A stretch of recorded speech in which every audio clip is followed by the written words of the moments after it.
Hi guys, and welcome back to another quick Photoshop tutorial. My name is Manny, and in this post I would like to show you guys all the different layers and also talk a little bit about the different layers.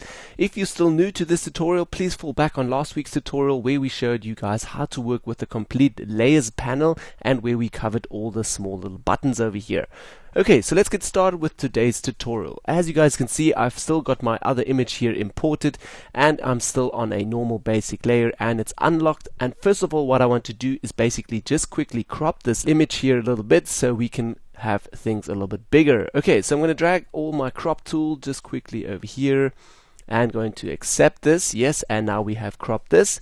Okay, move this a little bit into the center and a little bit bigger so we can see what happens to our basic layer and also to see things a little bit bigger.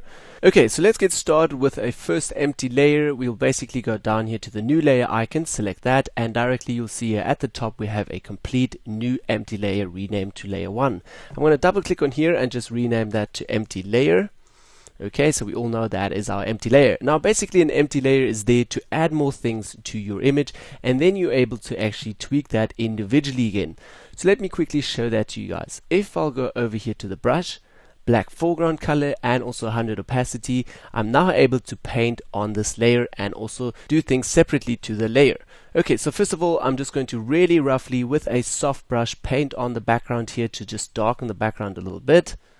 Okay, not worrying too much if I paint over the person, not the proper way, but just showing you guys quickly how to work with this. Okay, so paint over here, and we have now applied this to a empty layer over here, and now we're actually able to go over to our move tool and move this layer around. First of all, if I press Command Z, moving that back to our original position, and now I'm also able to change my opacity here from the top. So first of all, I can dim this a little bit or take this a little bit down to say 34%, and also if I want to I can keep that at 100% or just change my blending options. So let's change that to soft light, and over here you can directly see the soft light does a good effect to the person and also applies a pretty good effect to the background.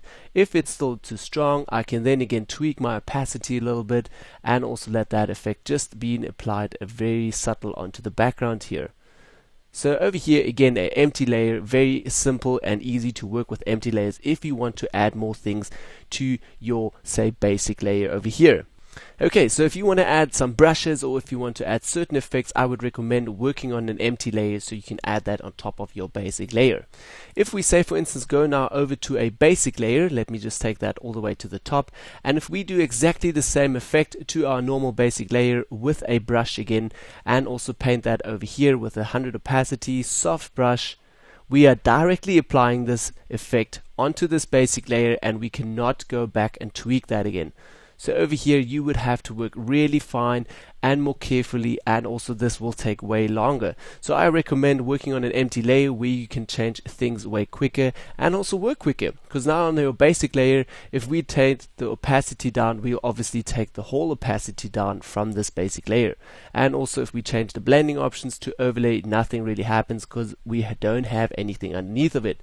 So if you're working on a basic layer, you would have to work way more carefully. So I recommend working on an empty layer is way better. Okay, so let's just quickly go back in here, our history panel. I'll just want to go back a few steps so we have nothing painted on our basic layer. Okay, so let's go over to our next layer, which will be the basic layer converted to a smart object.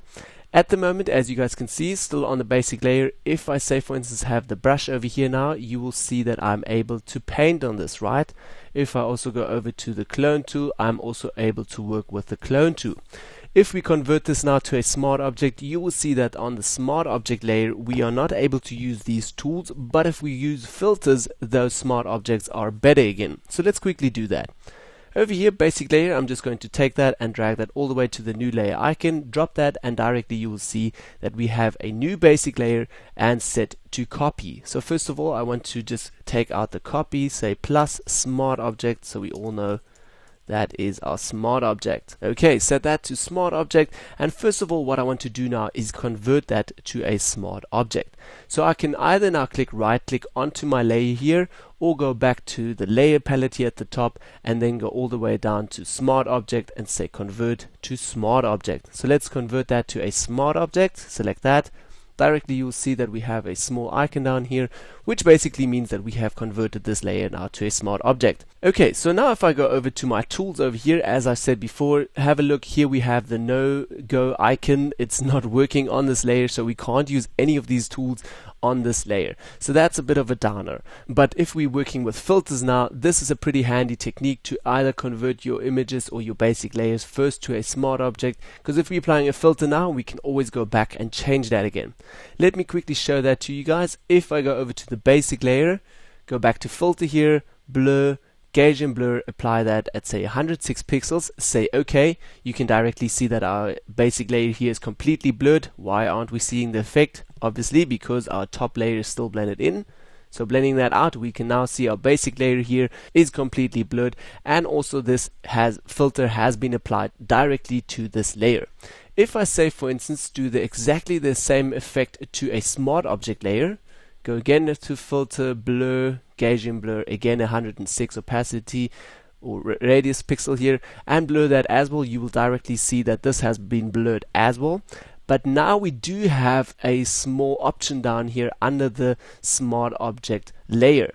So that is another option where you can either turn on the filter at all, or you can go back into the gauge and blur and tweak again your pixel radius down here. So again, I can say take that to a 5 and say OK that, and that filter has again been changed, and now we do have another different effect on our layer. Whereas as a basic layer, we can't do anything. That filter has been applied and it will look just like this.